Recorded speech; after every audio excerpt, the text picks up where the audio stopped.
How to play 8-ball pool on Android. Hi guys, it's Mikran from Gaming Basics. Today I am going to guide you how to play 8-ball pool on Android.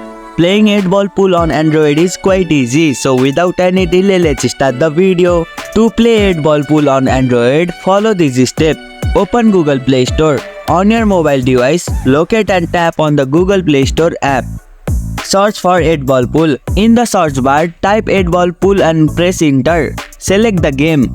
Find 8-ball pool in the search result. It should be published by miniclip.com.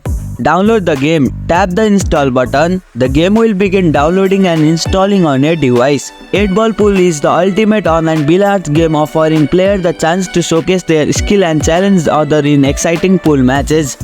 Open the game. Once installed, you can open directly from the Google Play Store by tapping open, or you can find the 8-ball pool icon on your home screen or app drawer. You can sign in using your Miniclip account, Facebook, or play as a guest. And here you go, it's done. That's how you can play 8-ball pool on Android.